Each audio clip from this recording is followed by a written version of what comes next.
Hey, quick question. Have you ever spent so long arguing with someone on the internet, debating, that you're just almost ashamed of how much time you spent and now you just have to make it mean something? Okay, so that's my explanation for this Bible study right here.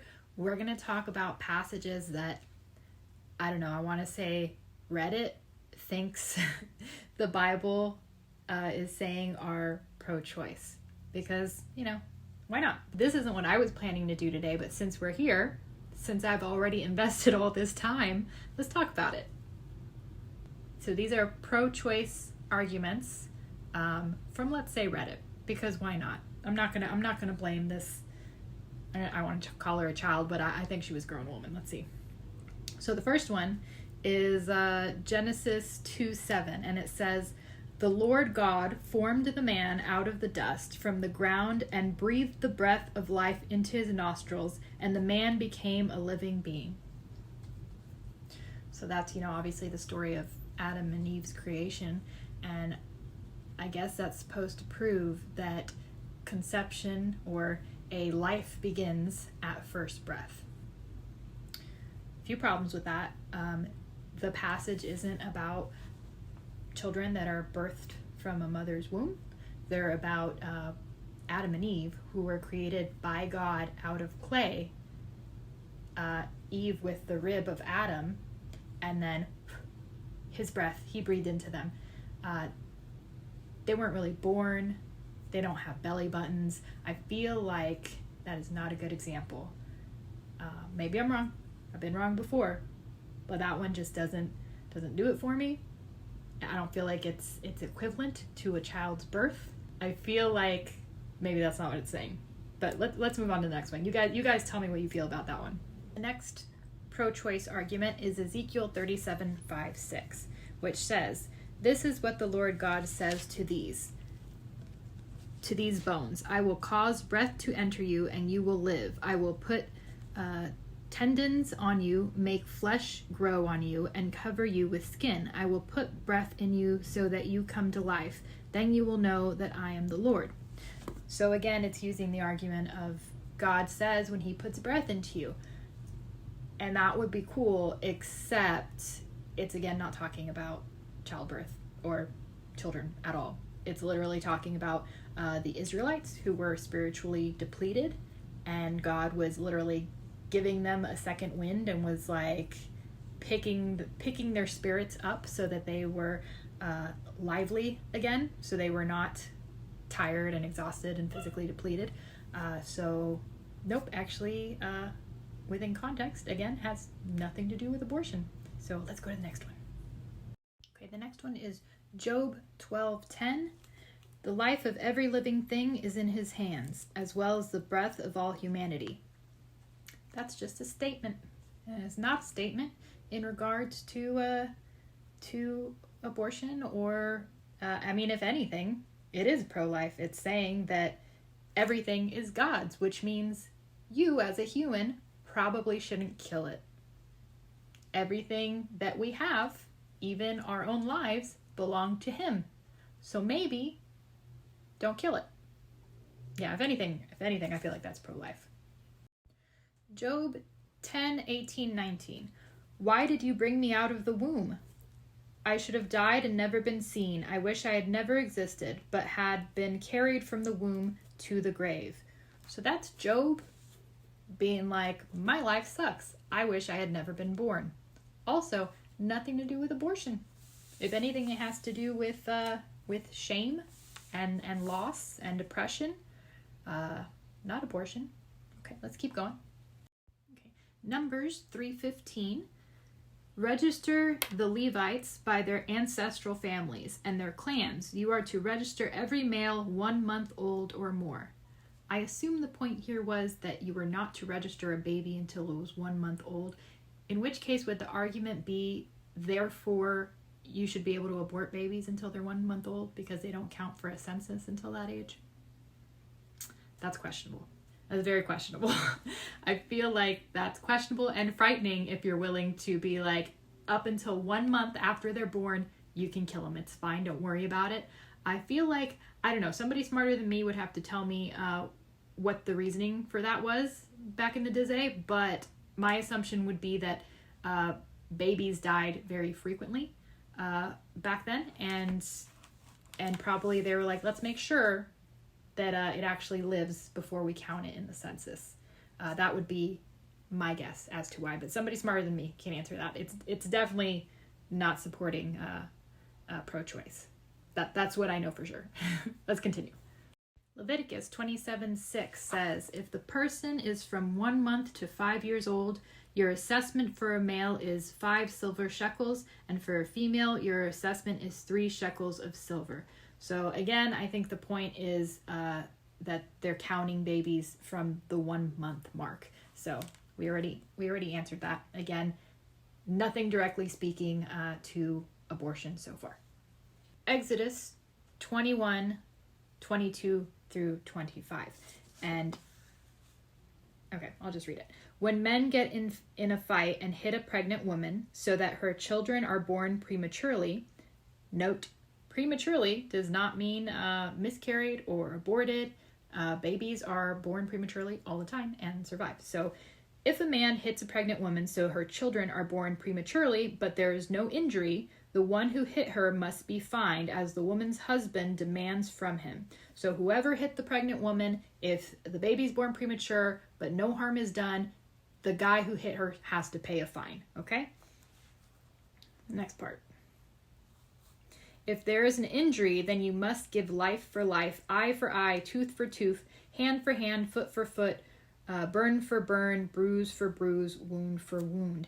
In other words, if the baby is born prematurely and there is harm, if the baby dies, for example, the guy who hit the woman, the pregnant woman, has to give up his life, because it says a life for a life, an eye for an eye, a hand for a hand, have equal punishment, essentially. So if anything, again, that's a pro-life argument.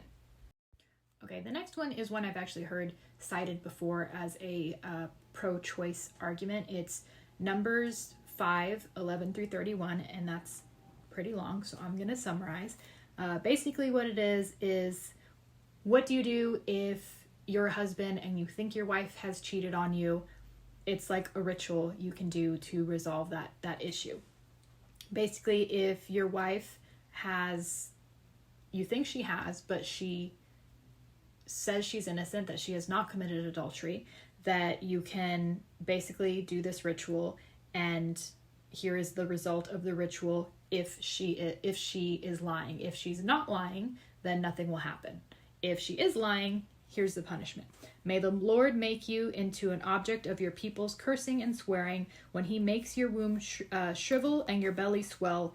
May the water that brings a curse enter your stomach, causing your belly to swell and your womb to shrivel. So this is more about like you becoming barren than it is about we hope you miscarry. But people think because there's a ritual and there's like giving her water involved, it's like, oh, clearly this is a forced miscarriage. It's not. You got to read the whole thing, read it in context. They basically talk about a curse, which is a spiritual curse. Punishment, and this is actually meant to protect women. I wrote this. Protect women from being falsely accused of adultery by their husbands. Because again, if they're innocent, nothing happens. And this prevents their husband from being able to essentially toss them aside just by accusing them of having committed adultery. The only person being punished is an adulterous woman who lie about the adultery, and it's about making her barren, not aborting a baby. This is a curse from God, not abortion from man. In other words, so a secondary point, it's judgment from God. The spiritual curse is from God. It's not from man. It's not saying well, if your wife is proven guilty of adultery, then you can just abort whatever baby is inside her. It doesn't say anything like that. It says, then may you be cursed. May you become barren and never be able to have children again. Still kind of mean, but if you put it in the perspective of that's God's judgment and not the judgment of man, and this is where people who don't believe in God are going to have a problem, because they're like, well, then God is mean and God is evil. It's like, no, God is God, and you need to stop putting him on the same playing field as humans, because that's not how it works. And I know that's hard to understand when you don't believe in God, but like, if someone can explain that better than me, please, by all means. But that's what it is. God is God. Genesis 38:24. About 3 months later, Judah was told, your daughter-in-law Tamar has been acting like a prostitute, and now she is pregnant. They were savage in the Bible. Your daughter-in-law Tamar has been acting like a prostitute, and now she is pregnant. So I assume Tamar had been acting with loose morals, or at least she's being charged with that, which now she is pregnant. Okay, so they're not saying kill her, kill the baby. Okay, maybe they are saying kill her. Hold on. Bring her out, Judah said, and let her be burned to death. Okay, so they were going to burn her to death. They already knew she was pregnant, so they were going to burn her and the baby. Again, not an abortion, killing an adulterous woman, but we can, I guess, split hairs over that. As she was being brought out, she sent her father-in-law this message, I am pregnant by the man whom these items belong. And she added, examine them, whose signet ring, cord, and staff are these? Judah recognized them and said, she is more in the right than I, since I did not give her my son Shelah, and he did not know her intimately again. When the time came for her to give birth, there were twins in her womb. So she has the baby. She does not get killed. Judah takes responsibility, saying she's more right than I am. So no abortion was committed here. Again, we're seeing this through the context of, does the Bible justify abortion? So far, I think no. Again, you tell me what you think. Okay, the next one is Deuteronomy 28:18, which says, your offspring will be cursed, and your land's produce, the young of your herds, and the newborn of your flocks. Okay, so it's a curse for disobedience. It still is not talking about abortion. And again, we're going to differentiate God doing something and humans doing something. If you are choosing to have an abortion for non-medical reasons, you are killing a human. That is what pro-life believes, right? So you would be a human committing murder. God can kill whoever he wants. He put us on this earth. He can, as our parents say, I brought you here, I can take you away, right? The next one was still Deuteronomy 28, but this one is verse 53. You will eat your offspring. Oh, this one's, people hate this one too. You will eat your offspring, the flesh of your sons and daughters, the Lord your God has given you during the siege and hardship your enemy imposes on you. Okay, so this one, I think of it like this. So if a pregnant woman is addicted to meth and she continues smoking while she's pregnant, is she not eating her child's flesh? Like, is she not, with the flesh being their mortal body, is she not causing deterioration through her sin, through her negative actions? So you can pull this out of context and you can take it super literally, but I don't think that that's what it means. You will eat your offspring, the flesh of your sons and daughters, the Lord your God has given you, because this is talking about curses for disobedience. And non-Christians are real concerned, well, and Christians too, I guess, about ending up in hell. But the Bible makes it super duper clear that through your sin, through your disobedience, you can create your own hell on earth. And this would be part of doing that. There are sins that you can commit, and it's not like maybe the first time, maybe the second time. You can commit sins of different kinds for so long that it affects the next generation. I feel like we know that, right? Because kids get molested, kids get killed, kids get abandoned. So it not only hurts you, it not only hurts the people around you, it hurts the next generation and your offspring. So again, not about miscarriage. I think with this one, they weren't talking about miscarriage. I think they were trying to prove that God is evil, which again, God and humans are different. Okay, the book and verse I was given for this one was 2 Kings 8:12, but I'm going to read a little ahead of that from 8:9. for context. And for a little bit more context, this is where a king is dying, and he sends his servants with gifts to meet Elijah, not Elijah. Elijah sent Elisha. So Elisha servant Hazael went to meet him and ask if the king would recover from his sickness. And this is what happens. Hazael went to meet Elisha. I feel like I'm not saying it right. Taking with him a gift, 40 camel loads of all the finest products of Damascus. When he came and stood before him, he said, "Your son, King Ben-Hadad of Aram, has sent me to ask you, will I recover from his sickness?" Elisha told him, "Go say to him, you are sure to recover, but the Lord has shown me that he is sure to die." Then he stared steadily at him until he was ashamed. So basically he told the king's servant, you can go tell the king that he will recover, but he will die. And then he stares down the servant until the servant was ashamed, because what we find out a little later is that the servant kills the king. So he tells him, you'll recover, and then basically suffocates him and becomes king. So a little further,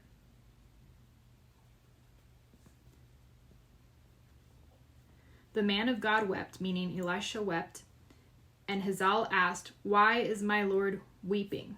He replied, "Because I know the evil you will do to the people of Israel. You will set their fortresses on fire, you will kill their young men with the sword, you will dash their children to pieces, you will rip open their pregnant women." Hazael said, "How could your servant, a mere dog, do such a mighty deed?" Elisha answered, "The Lord has shown me that you will be king over Aram." Hazael left Elisha and went to his master, who asked him, "What did Elisha say to you?" He responded, "He told me you are sure to recover." The next day, Hazael took a heavy cloth, dipping it into water and spreading it over the king's face.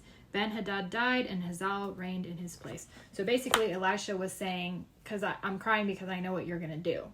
Like, God has shown me that you're an evil man and you're going to do evil things. So again, I don't think this is a case directly against abortion. I think this is a pro-choice person trying to say that God is evil. Which makes me think, I totally understand why a person who believes in pro-choice also believes that God is evil. Because one, they're putting God and humans on the same place, which they are not. And two, they are overlooking the responsibility that man has to make the right choice, even with their free will, even with their ability to do evil. That's saying like, oh, well, if God knew that this man was going to do evil, then why didn't he stop him? Because that man has free will. Because, that's basically a warning. The servant of God, who you recognize as a servant of God, is saying, I know what you're going to do. You're going to kill this man. You're going to commit evil acts. You're going to do all these horrible things. And he had all these choices to not do those things, and he chooses to do them anyways. Same with an abortion. You have lots of choices leading up to actually considering an abortion, and it's done anyways. So is that God's fault? Is God evil for allowing you to exercise your free will? I don't think so, but I could be wrong. I'm probably not, though. The next argument is Isaiah 13:18, which again, we're going to read the first verse on top of it. "Look, I am stirring up the Medes, which were located in current day Iran, and who conquered Babylon. Against them who cannot be bought off with silver, and who have no desire for gold, their bows will cut," this is the verse they wanted me to look at, verse 18, "Their bows will cut your young men to pieces. They will have no compassion on offspring. They will not look with pity on children." Okay, so again, I think this is trying to say, well, God is evil because he allows this to happen. What this is a warning to Babylon. If they do not repent and mend their ways, this is what it's coming from. It's going to lead to conflict, and Babylon will be destroyed, which it was. So again, taking the responsibility off the humans doing all the evil things, right? Like they're getting warned in advance. And it's not like they did the evil thing and the next day they got a warning about how they were going to get destroyed. Like they were doing evil things for an extended period of time. And this isn't directly to one human. This is like a nation. Like God has bigger beefs than we have. Like, okay, next one. Okay, had to back up a bit because but the next one is Hosea 9:10 through 16. I discovered Israel like grapes in the wilderness. I saw your ancestors like the first fruit of the fig tree in its first season. But they went to Baal, consecrated themselves to shame, and became abhorrent. So basically your ancestors worshipped Baal. They were in trouble, you're in trouble too. Like the thing they loved. Ephraim's glory will fly away like a bird. No birth, no pregnancy, no conception. Even if they raise children, I will bereave them of each one. So again, not discussing abortion, is discussing barrenness, no pregnancies, no conception, and if a kid does become born, then that kid's going to be taken away as well. I have seen Ephraim like Tyre planted in a meadow. So Ephraim will bring out his children to the executioner. Give them, Lord, what should you give? Give them a womb that miscarries and breasts that are dry. So again, it's about barrenness. It's about miscarriages.